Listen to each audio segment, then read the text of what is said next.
back in the fray giving the latest news and yet again poking the hornet's nest. And also, stay tuned for the next upload, which is the first 10 minutes of my upcoming video essay.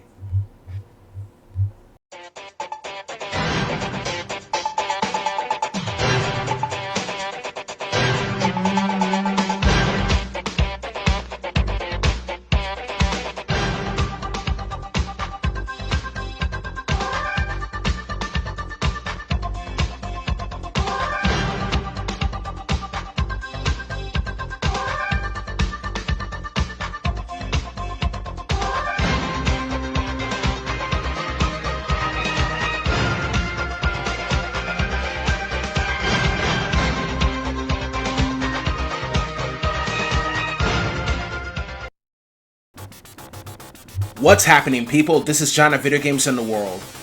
When I was a child, back in the 1990s, there were many cartoons that I loved watching. One of these great superhero-themed cartoons is X-Men.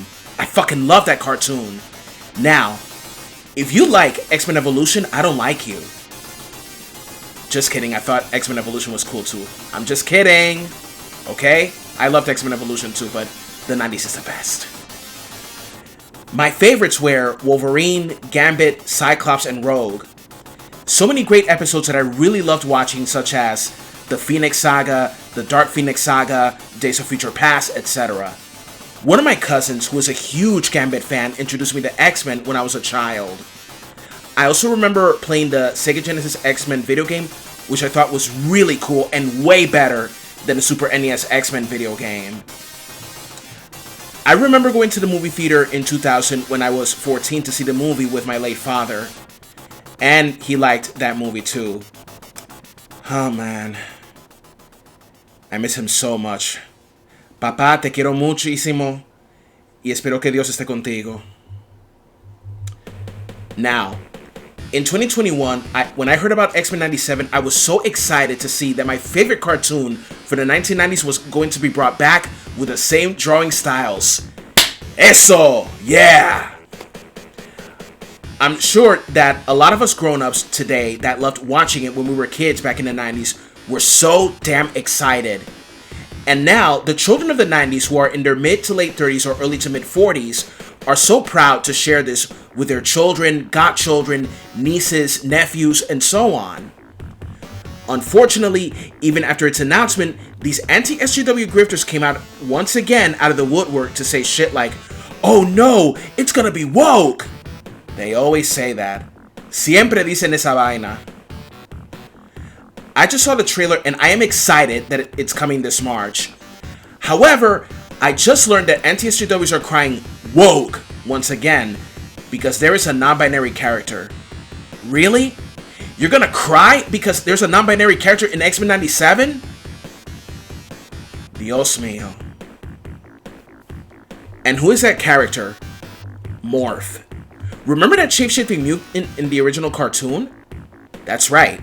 Morph is coming back and now identifies as non-binary. What is the big deal? You know, I just about had it with all these goddamn crab mental assholes. You know, when it comes to woke scolds, social justice warriors, they go around saying how everything is racist, sexist, and homophobic. These anti-SJWs go around all the time saying how everything is woke, political, and an agenda. It's a sad state of affairs how we have gotten to this point where everything is boycotted because a movie, TV show, comic book, or video game did not fill every checkbox in the inclusion book, or because some female, BIPOC, and LGBTQ character is considered woke and political. Man. Now, in late 2021, I remember talking about what was X-Men all about when these anti-SJWs were saying that X-Men 97 was going to be woke. I remember also watching a video by Nerdette's Newsstand who said that comics were always political. And she's right. Comic books always had political themes in it because art is subjective. X-Men was always woke because it focused on civil rights. The X-Men fight to fulfill the dream of their mentor, Charles Xavier, the dream that one day humans and mutants will live together in harmony. And they also fight against various, not only terrestrial threats, but also intergalactic threats. And teamed up with superheroes like Spider-Man, the Avengers, the Fantastic Four, and so on. However, Magneto and his Brotherhood of Mutants fight against humanity due to their hatred of mutants. I also remember in the cartoon and comics where the X-Men have fought an anti-mutant hate group called the Friends of Humanity, led by anti-mutant extremist Graydon Creed. They are based on real-life hate groups in the USA that want to send this country back to pre-civil rights or even further backwards than that. Remember how Static Shock had this episode titled Sons of the Fathers, which dealt with racism? That is one of my favorite cartoons, and there were many episodes where it was so real and powerful. Like I said, art is subjective. Hell, even video games have some political themes in it, like Final Fantasy VII being a critique of capitalism, Metal Gear Solid series being anti-war and exposing the potentially world-destroying nature of nuclear weapons and nuclear conflict, and Final Fantasy Tactics tackling issues like classism and religious corruption. Anyways, so the X-Men comic books were always woke, since the mutants defend humanity and fight to coexist with non-mutants in peace. Civil rights was the main inspiration for X-Men. I highly suggest you read this awesome comic of X-Men titled X-Men God Loves, Man Kills, which is like one of the best I've ever read, and you'll know what I'm talking about.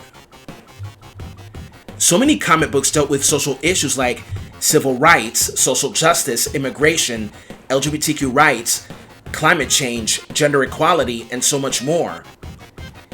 It's really sad how nowadays people just want to boycott something because they think that if a female, BIPOC, or LGBTQ character is included, it's woke and political. The word woke has lost its meaning. It started out as a word that meant awareness of systemic oppression, social injustices, and social inequalities. And now, the term woke is used as a pejorative to mean leftist agendas. Man. To those anti-SJWs calling Morph political and woke agenda because a character is non-binary, you need some fucking therapy. Hands down.